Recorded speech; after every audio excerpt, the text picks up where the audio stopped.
Okay, so the other day I was talking to a friend. A friend messaged me after a little while. I hadn't talked to him in a minute.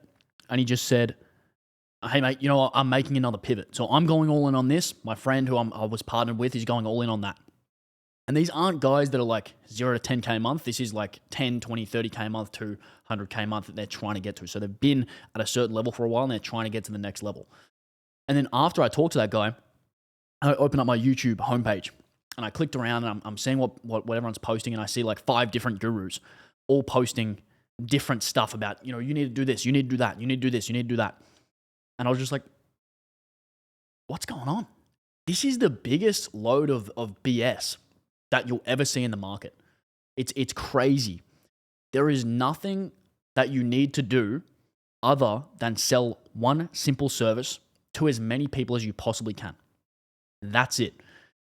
The tactics that you use to sell the stuff that you sell is a completely different question. So you'll see people use different names for different business opportunities. For example, growth operator is really popular. That's a great model. And it's just kind of just a signpost for we do this. And I see a lot of people, and this is not even about beginners, but I see a lot of people that they get a little bit into their journey and they just get, complete shiny object syndrome. Like it's bald in the face, shiny object syndrome, where they'll go on YouTube and they'll just see all these people talking about all of this random stuff. And they're like, that is going to get me to where I want to go faster. And I can't stress to you enough that the people that make it are just the people that don't get that. It's just the people that don't get that. Because the spoiler alert of making money in online business is that it sucks like 90% of the time. Like 90% of the time, you're sitting in your room alone thinking, why is this not going faster? That's literally what you're thinking most of the time. Even right now, I'm clearly in a nice place. I'm in a place that's not my home because I get to travel. That's great. But even now, 90% of the time is spent at the desk thinking, why is this not going faster? And that never goes away. And I guarantee you, every single person I've met that's richer than me, smarter than me, been in business longer than me, has always said the same thing. They're like, yeah, it's just boring. Like it's just excruciatingly painful when you're not getting the most dopamine from winning. So the whole time that my sales channel isn't going off saying we just made money, all you're doing is trying to get that next hit of dopamine that you get from making a sale or getting a new client or whatever it is. And 90% of your time is spent craving that. And you never get satiated fully, ever. So when you get preyed upon by people on the internet telling you to go and do this or go and do that, number one, it's like the business opportunity market is, it's a great market. I have nothing against it. I wouldn't be here if it wasn't for a business opportunity YouTube market where people tell you this is the best business model to go into. I'm not against that. But when you're someone that specifically already has a skill set and you're already in the direction of making money in one vehicle, for example, you have an agency and then you cut that agency down to go and do XYZ new thing, I cannot stress to you enough, you are setting yourself back years. And like I said, the people that eventually make it, that you look at and think, holy shit, that person's making so much progress. How have they done that? It's just simply because they stuck in the same thing for a while until it worked. Like, for example, with agencies, most agency owners, they'll do it for a year, they'll make a little bit of money, and then pivot. It's just what happens. And the reason for that is usually because they reach kind of like a skill ceiling. Like they start doing stuff wrong. Like they start onboarding clients that are the wrong clients, or they'll start doing things they know they shouldn't be doing. Like they'll start traveling or not working as hard, or they'll start trying to add stuff to their offer when they really shouldn't, or they'll start trying this new acquisition channel that they really shouldn't because they think that's what they should do. And they just start making mistakes, and then they pivot to shiny object syndrome. And it's ridiculous how well documented this is with the shiny object syndrome. Like people talk about this online every single day. Like you see smart people mention shiny object syndrome every single day. And yet people still succumb to it.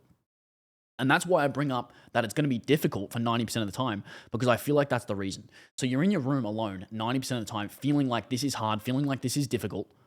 And then that's when you get preyed upon by XYZ new business model, thinking that that's the way, or thinking that anything else is the way.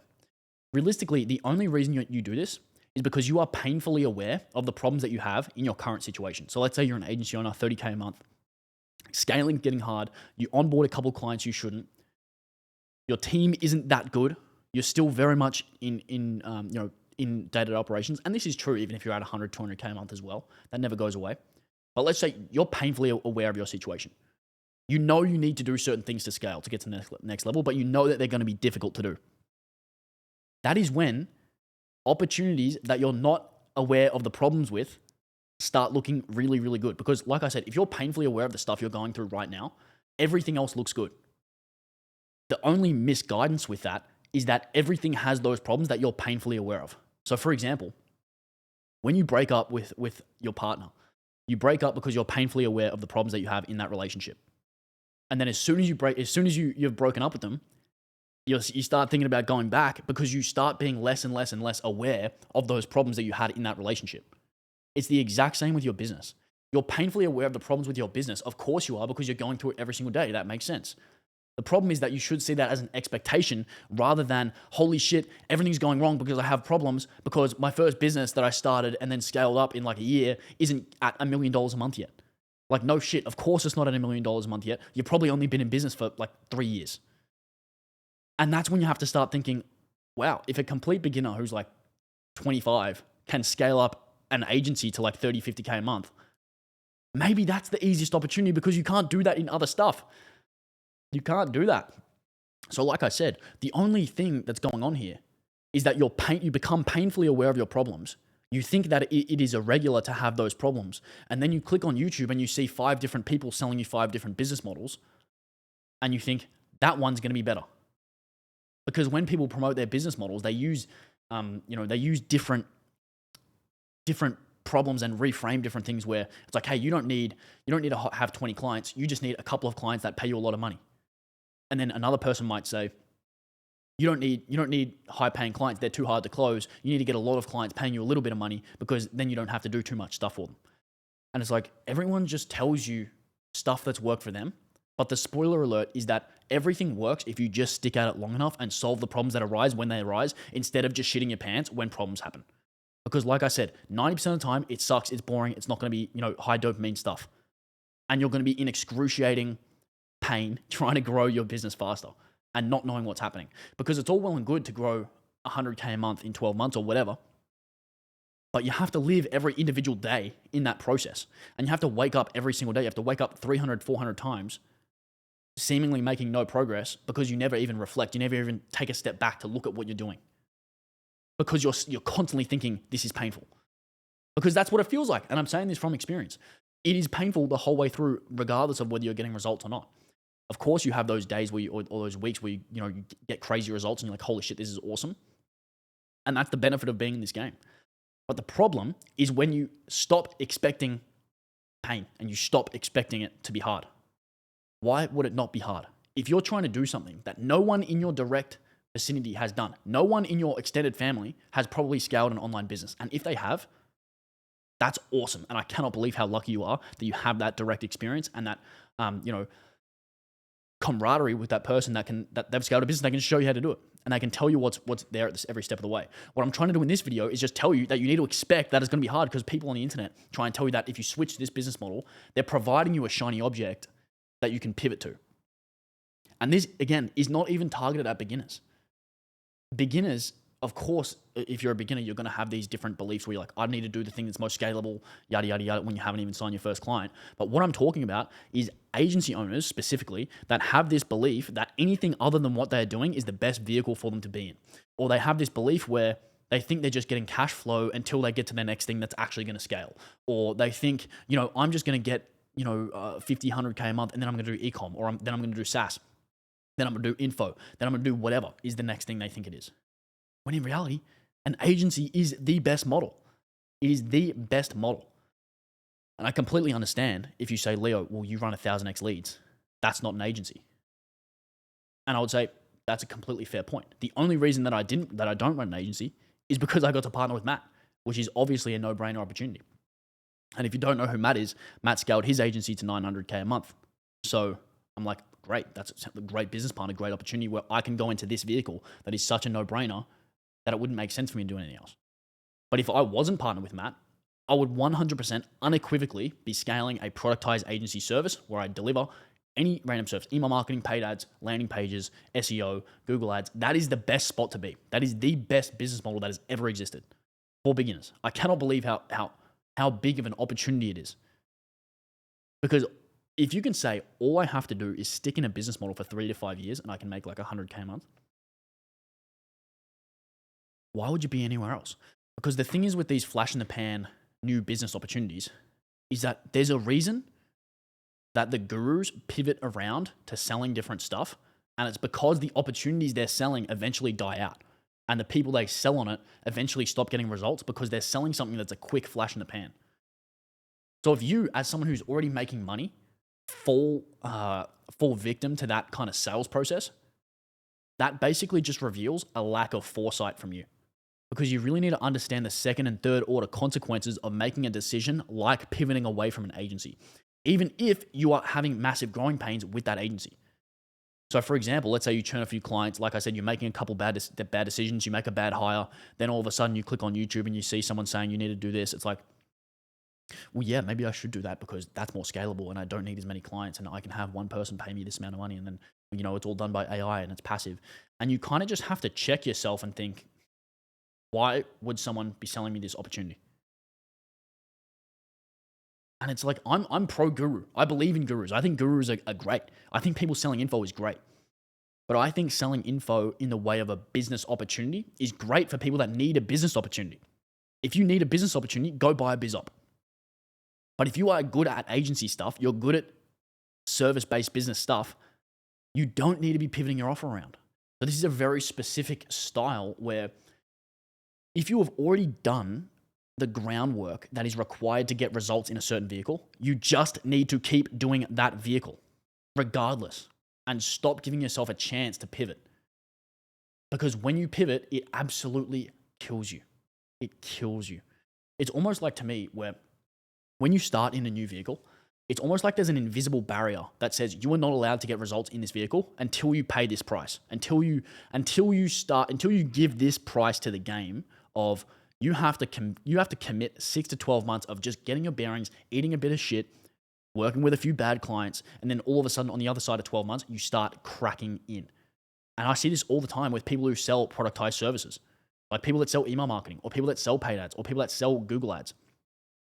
These guys are the ones and girls, these guys and girls are the ones that it's harder to get to that first 50 or 100K a month. But once they pass that 50K a month, they get a bit of a team. They start being able to just market their stuff. The floodgates just open because the great thing about this, people just continually buy this shit. Like, people aren't just continually buying random business opportunities that any guru on YouTube creates. Like, how often is someone going to buy an AI chatbot? Like, you like, that's one of the most common ones, or some like growth operator stuff. Like, just sell something that people want and continually buy. That's proven. If that's me and I'm restarting from zero, I'm just thinking, what's the lowest risk and most guaranteed way? I'm not thinking what's the easiest. I'm not thinking what's the fastest. I'm thinking, what is the least risk, and what is the one where I can just what's the opportunity where I can just get into it and just reliably and consistently make money.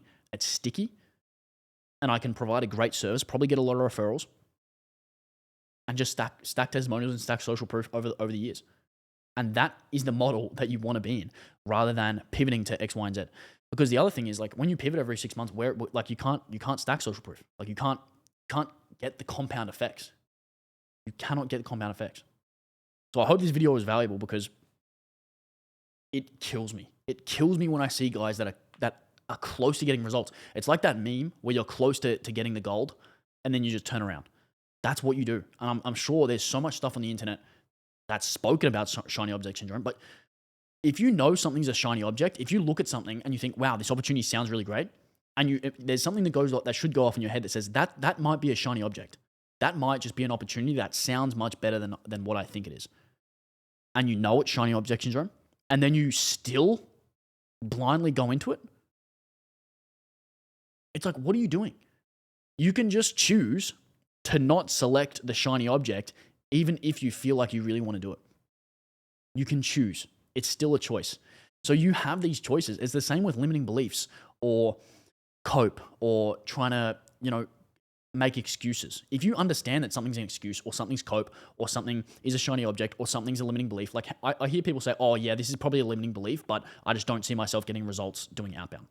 It's like, if you know it's a limiting belief or you know it's cope or you know it's a shiny object, just say, I know it's a shiny object, even if I feel like it's not, and my body and my, my gut is telling me, oh, that shiny thing's really good. If I know that, I can just choose not to act on that feeling. You don't have to be like a fucking child, and as soon as you see that piece of cake, just eat the cake. If you're an adult, you don't have to act on your impulses like a fucking baby. You know what I'm saying? Like, it's ridiculous. It is that simple. Don't act on your impulses. Stick to one thing, and over time, it's going to be okay. And this is something I have to remind myself of as well. And that's another thing. Like, this isn't unearned. This is because I've tried the biz ops, I've done the pivots, I've done everything X, Y, and Z, and I've just come back and said, holy fuck, that cost me 2 years. That cost me a year of progress. And then I get out the other side and I see guys on the come up doing the same thing. I'm like, oh man, please just sell something productized. Just sell something people buy. Just sell something that people want. Give them an outcome. Convince them that it's going to occur. They will buy. They will give you the price. They'll give you the whatever price you want, as long as it's relevant to the outcome. Trust me. Don't sell new shit when you've already had success doing one thing. It's not going to work better. I promise.